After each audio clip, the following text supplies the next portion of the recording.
we've been qualified by Saatchi and Saatchi many years ago as a love brand, like Apple, Harley-Davidson. Uh-huh. And I love this, Good. this image of what a love brand is. And I remember it was Pedro Simcoe from Saatchi and Saatchi teaching us. Classmate of mine, actually, in business. Really? Yeah. Yeah, he's an amazing guy. Yeah, he is. And he explained me very easily what is a love brand. He said, you know, you have an iPhone. If your iPhone falls down, you say, oh my God, what I have done? My iPhone is broken. It's drama. If you have a Samsung and your Samsung fall down, you say, oh no, it's shit phone, it's broken.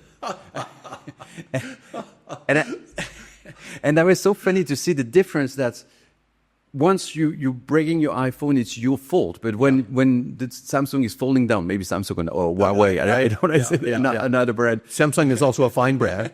Yes. No, it's not that it's a good brand. And maybe now it changed. Maybe Samsung is a love brand right now. Yes, I don't know. Could be. But your point is. But the spirit is good. Yeah. And then it moved to how many, and we've been very honored to be classified as a love brands. But it's also a huge pressure because it's what I've mentioned. When people are arriving in Montreux, they expect the sound is as best as it could be. Yeah. If it's not the case, they are unsatisfied. Right. So the pressure is high. Right. But it's the case for many festivals, depending on the values that you're bringing on a table. Yeah. But I think it's something very interesting. Yeah.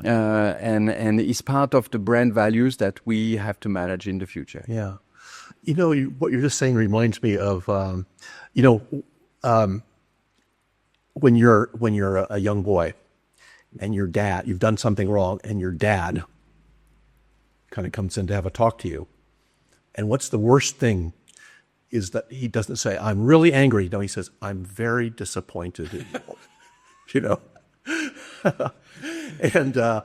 and that works, first of all, but it's also, it's something like anger you can understand, but disappointment sort of sounds like we didn't live up, or I didn't live up to your expectation. Now, I have to work harder now to go from 99 to 100, right where I was, and I've let it slip from 100 to 90 because I go, what can I do? And you'll try that much harder. Yeah. Right.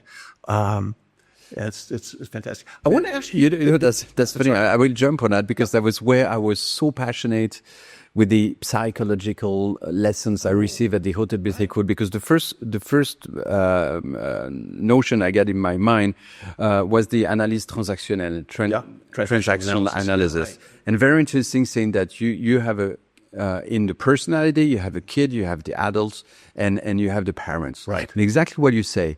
If I'm coming to you and saying that, shit, I'm so upset, blah, blah, blah, and I to scream. Right. Then you feel that you're doing a mistake, which is not the case because I have a problem shouting. That's right. Yeah. And I believe at that moment like a kid.